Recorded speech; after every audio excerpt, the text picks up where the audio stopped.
Second place. 1 point away from second place.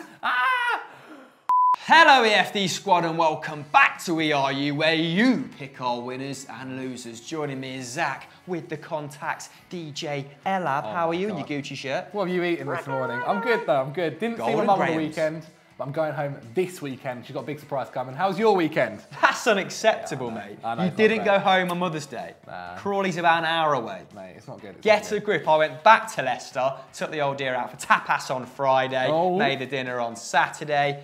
Got to give Mumsy that love. I know. And then took my girlfriend's mum out on Sunday. Oh, just you and her? With my girlfriend. Oh, okay. Be a bit weird else, but not the first time. Oh, God, stop, please. Anyway, our first section is new-ish. We did it last week instead of highlight and lowlights. It's Twitter beef. Basically, a lot of us tweet in-game, don't we? We do. And you guys have a lot of opinions. So we thought we'd make this a little bit more conversational. Yeah. Now, starting with last night's game, because we don't discuss that in the script. At the San Siro, 0-0 it finished, Inter Napoli. Not a great game, but I watched the first half and was very impressed with one man in particular. In a tweet, I said, Koulibaly might just be the best defender in Serie A. Thoughts? Obviously, a lot of competition. But Baldwin T, he was the first to respond, and he put Koulibaly should go to Arsenal. Now, as a Chelsea fan, the club has been long linked with a player of his ilk, or the player himself. Yeah. What do you think to this? To Arsenal is a big shout. Chelsea had, I think, over £60 million bid rejected. So you're talking at least 70 million for a 26-year-old.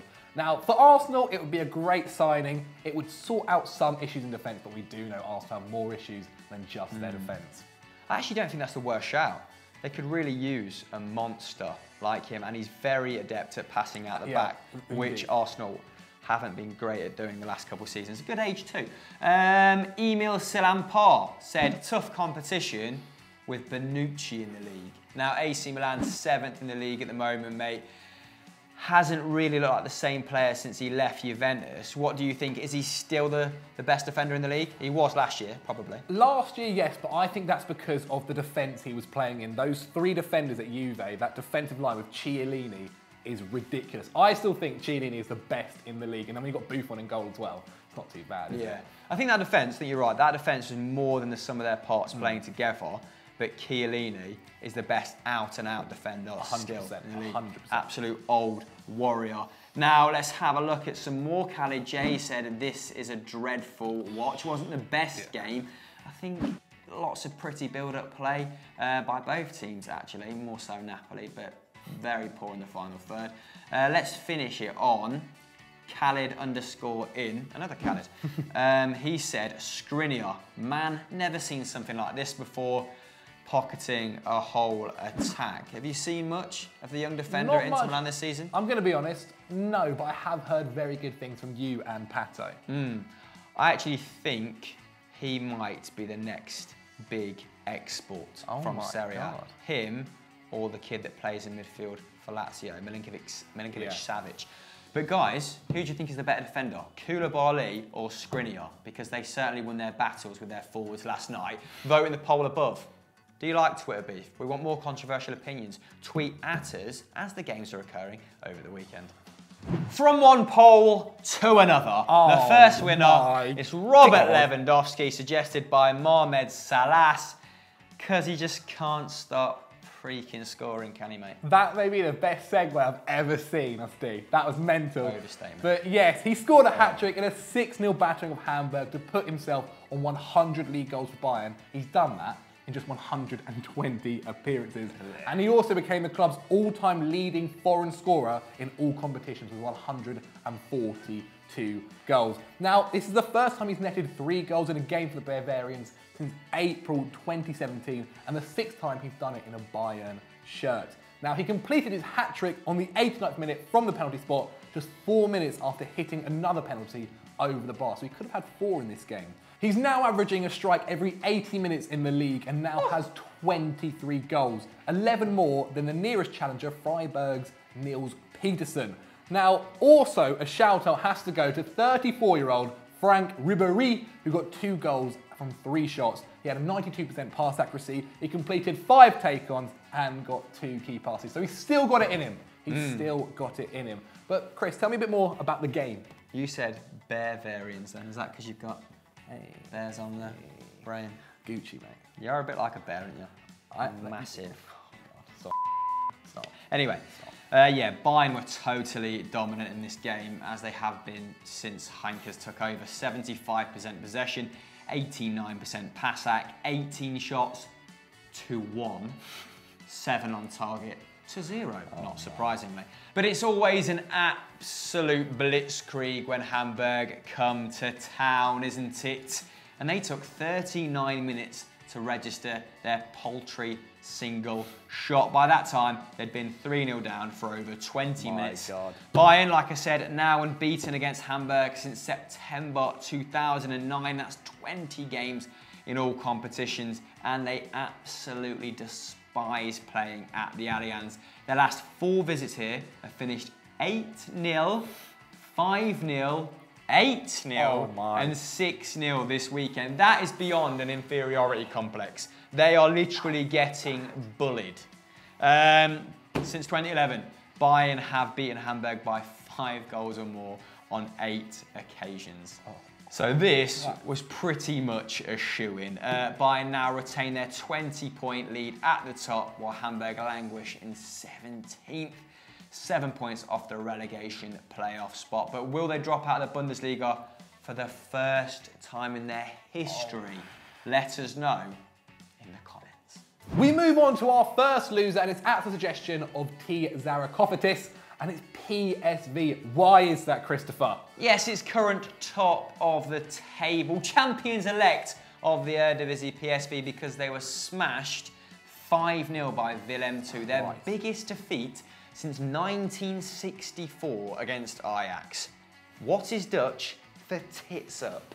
Basically, Philip Cocu's men were without top goal scorer Herving Lozano due to suspension, and boy did they miss his goal scoring touch. But what happened to the defence? Well, the Rudwitten, I'm hoping that's their nickname and not a typo, had 16 shots in this game, managing only 3 on target. Willem II, on the other hand, had 6 on target and converted 5. Not a good day at the office for Zoet in goal, basically. The main beneficiary of this poor form was Madrid Academy graduate Fran Sol, who netted a hat-trick, only had 3 shots, but did take 2 penalties. And the Spaniard now needs 4 more goals to become the highest scorer of his nationality in a single Dutch league campaign since Manuel probably, Sanchez Torres in 1982. Get him on the plane, Zach. Well, man of the match, though, had to be 25-year-old Fernando Lewis, who got an assist and hit the woodwork from right back. The Dutchman also created 3 chances, won 3 aerial duels, and made a combined 8 tackles and interceptions. He was everywhere by the looks of those stats. One for Football Manager. Yes. Massive win, though, for the home side, as that now puts them 5 points in front of the relegation playoff places. Things got worse for PSV, though, as late on in the game, centre midfielder Lucassen got a second yellow card in the 90th minute and gave away a penalty. Cocu probably wanted to take him off near the end of the game, as he didn't manage to make a single tackle or interception in the 90 minutes he was on the field for. PSV, though, are still 7 points ahead of second place Ajax, so they could afford this one blip. However, a couple more, and it's gone. But guys, what do you think? Will PSV win the league? Can Ajax come back? Let us know in the comments below. Yeah. Last winner comes from Vikram Madituya, and he's put Ousmane Dembele in the winners because he stepped it up when the Blaugrana needed him, didn't he? Yes, he did. Barcelona beat Malaga 2-0 without a certain Argentinian in the squad, who was away due to the birth of his 3rd child. The win now means Barcelona are unbeaten in 34 La Liga games, with their last loss coming to Malaga last year in April, I think. So literally a year ago. Luis Suarez, though, got on the score sheet and has now scored against all the 25 teams he has faced in La Liga. Jordi Alba got the assist, and has now provided 9 assists this season in all competitions, more than any other having a La Liga defender. season. Yeah, annoyingly, because it was a rat, isn't it? But anyway, we go over now to our friend Guillaume Balaguer, who may also say why this little rest for Messi is a good thing. You must have noticed that Cristiano Ronaldo is back to his best. He scored 33 goals this season, one more than Messi, but Messi needed 7 more games to score those goals. And he's doing Cristiano Ronaldo exactly the same as last season. He rested in the first part of the season, and now when the titles are won, he is, as I said, back to his best. He scored 17 goals in the last 10 games. Do you want a new team? Somebody like Lionel Messi, who of course, while Barcelona have been getting used to the fact of Neymar is not there anymore, to the fact that Iniesta cannot play 3 consecutive matches so often, he's actually filling the gaps. And while Barcelona gets the best of Dembélé and Coutinho, you've got Messi replacing them too. The risk is, where we stand right now, maybe that's burning him out. Maybe you won't see the best Messi right at the end of the season when some of those titles will be decided. So it's not a clear choice. What would you do? So I guess it's a question of managing your star talent post the age of 30. Are you of the Zinedine Zidane school of thought in that you rest them over the course of the season, which maybe affects the team's form at the start or the middle, but you finish strongly, potentially win the Champions League? Or has Ernesto Valverde adopted the right tact? Play your best player all the time, risk burnout at the end of the season, but build up that momentum. Let us know in the poll just above. But back to the player in hand, Ousmane Dembele, who was the star of the show and stepped up in Messi's absence to assist Coutinho's lovely goal. The Frenchman as well attempted 8 dribbles against Malaga, completing 5, his highest tally in a single game for Barcelona thus far. We saw those numbers for Dortmund, we saw them for Rennes. He is an absolute dribble monster, and it's good to see he's back on track in terms of achieving his maximum output. On top of that, the 20-year-old took 3 shots, putting 1 on target, and made 4 key passes, the highest on the pitch, so creating really high quality chances for his teammates. Could have maybe had more than 1 assist on the day. Barcelona now 8 points clear at the top, baby.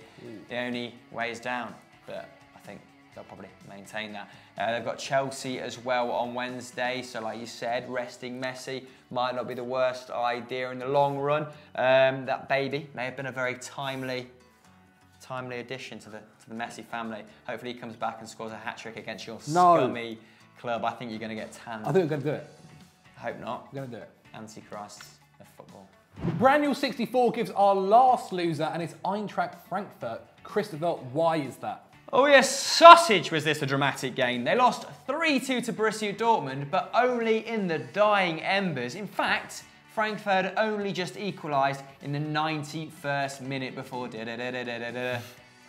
That's mad. Scored in the 94th. Pretty evenly contested game, actually, in sort of similar league positions, so maybe to be expected. Frankfurt edged possession with 54%, however, had less shots. They had 10 to Dortmund's 13 attempts, and only managed 3 on target to Dortmund's 4. 32-year-old Marco Reus imposter apparently, scored an own goal for Frankfurt. I think that opened proceedings. That's his 5th own goal in all games. I think he's only 1 away from the all-time record. It's a low record. So a blemish that he won't want. But yeah, I think Dunk for Brighton scored that in a season, so chins up. A bright spark for Frankfurt, though, is 20-year-old goal scorer Luka Jovic, who came on to grab his 4th of the season from the bench. That's a league high, so making a good impact when brought on. Maybe he should start. Maybe. I don't really know anything about it. But Dortmund have their very own super sub. They did indeed. And not all heroes wear capes, do they? He goes by the name of Michy Batshuayi. He came on in the 62nd minute, took 3 shots, got 2 on target, both finding their way to the back of the net. Batshuayi has now scored the latest goal for BVB at 93 minutes and 26 seconds since Lewandowski did in 2013. Now, in his 9 appearances for Borussia Dortmund so far, he's contributed to 8 goals. This season alone, He's scored a goal every 57 minutes. That's including at Chelsea as well. Bring him back to the bridge. Bring him back to the bridge. You know who else you can bring to the bridge? Christian Pulisic, because they are making a great relationship over there. Christian Pulisic now has 4 assists in the league so far. 3 of them have been for Batshuayi. Dortmund are currently 1 point away from second place Schalke, but this loss means for Frankfurt that they are 5th, 3 points away from Dortmund. But come on, it doesn't matter, as Bayern Munich have already won the league. It's ridiculous now. Champions League places though. Yeah, I guess so. Probably does matter. So that was this week's ERU, guys. Thank you for contributing. As always, get at us through the week on match day, on Instagram, Twitter, YouTube with your suggestions, and you may feature on Monday's show. Zach, what else is happening on EFD and FD? Well, FD an hour ago just had winners and losers go live. Make sure you check that out. And why not check out Stat Wars that went live on Saturday. And also, make sure you're following the Instas, the Twitters, the Snapchats, whatever, as some little things are going to be happening soon. A lot of S's there, weren't there? Yeah, doesn't help. Snake.